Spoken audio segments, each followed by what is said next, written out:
Hey Cancer, Sun, Moon, Rising, and Venus. This is your general tarot reading for the month of December. I have a Cancer moon, so this is my reading too. Because this is a general reading, it may not resonate with everyone in the Cancer collective. You can always check out your moon and rising sign videos because sometimes they resonate better. I've already shuffled the deck and asked Spirit for insight, so let's get right to it.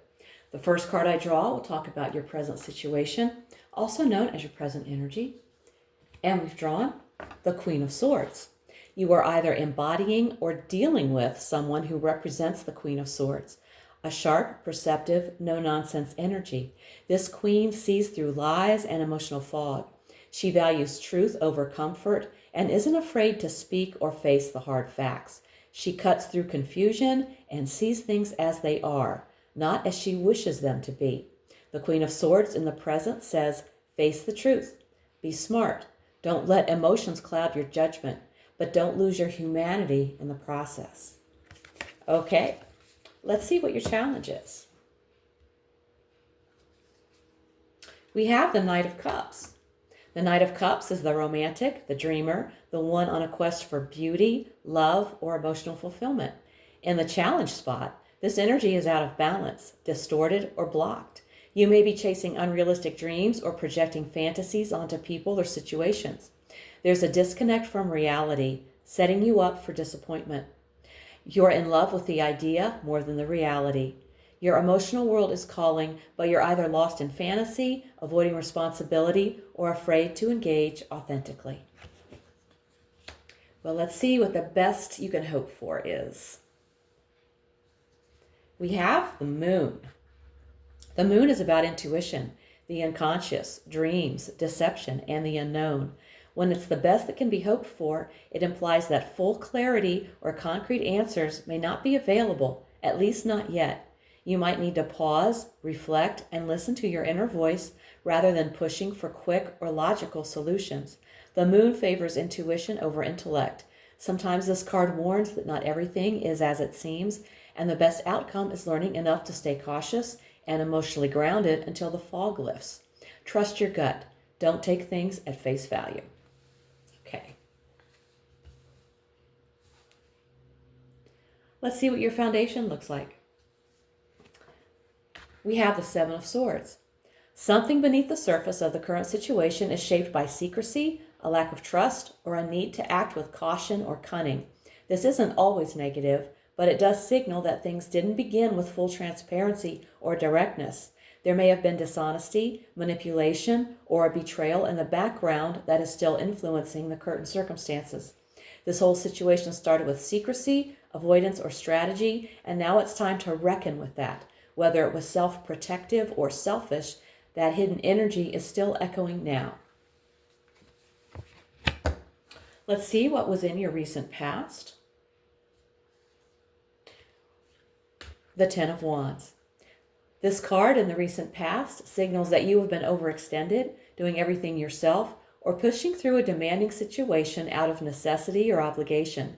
You were taking on too much at once, either by choice or because no one else stepped up. This could relate to work, family, relationships, or even emotional labor. You kept pushing through, but it drained you.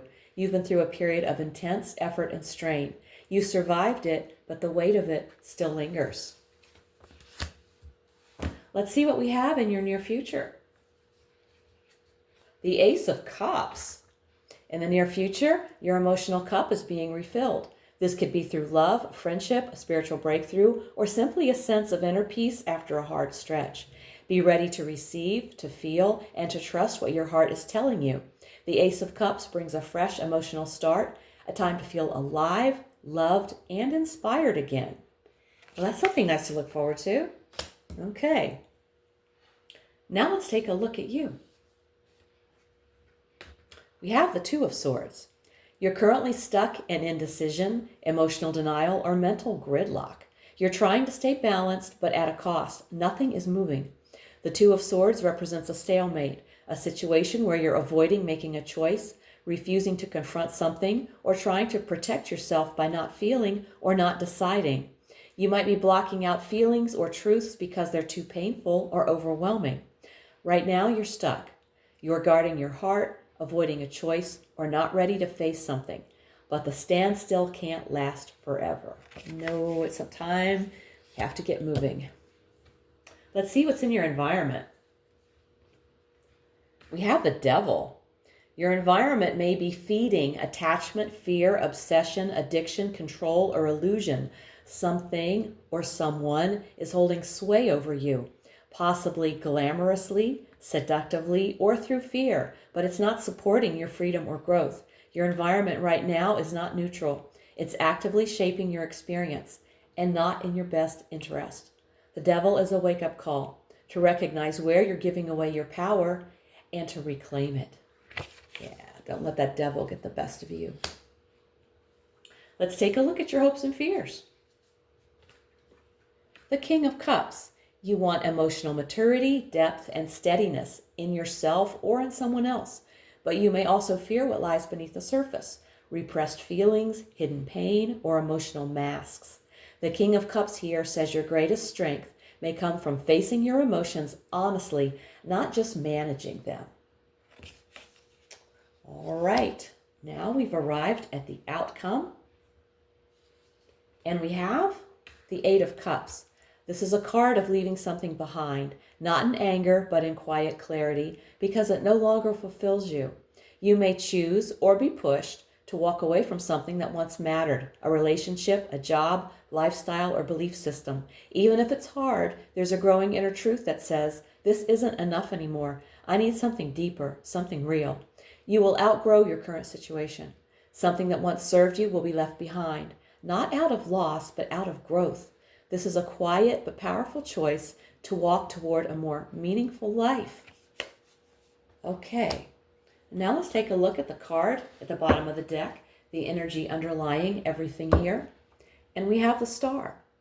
There may be a deep, unspoken desire to believe again in life, in love, in a future that feels better than the past. You may not fully realize it, but hope is trying to rise back to the surface. You want to believe there's a light at the end of the tunnel, even if you're not sure yet. The Star at the bottom of the deck says, underneath it all, there's still hope. Healing is possible. Don't lose sight of what your soul knows, even if your mind isn't sure. Okay. Now let's take an oracle message from Spirit to the Cancer Collective, and I'm using the Energy and Spirit Oracle. We've drawn your eternal spirit, higher self, sacred intuition.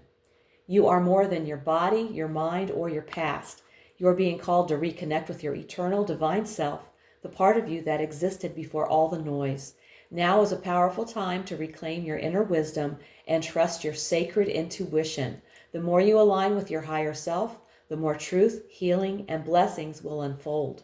There is an affirmation with this card, and it is, my eternal spirit guides me in everything I do.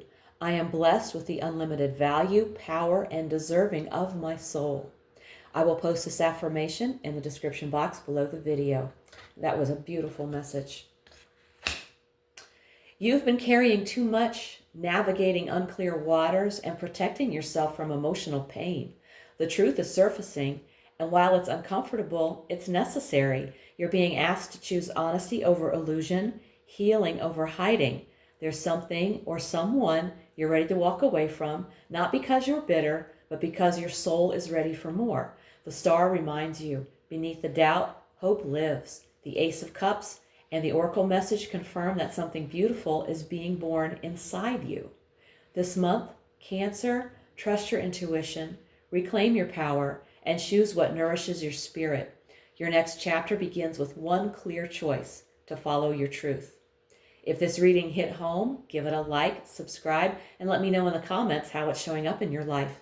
If you want a personal reading, all the info's below. Also, check out my weekly Oracle readings posted each Sunday for extra insight. Thank you so much for tuning in. Take care, and I'll see you in the next one.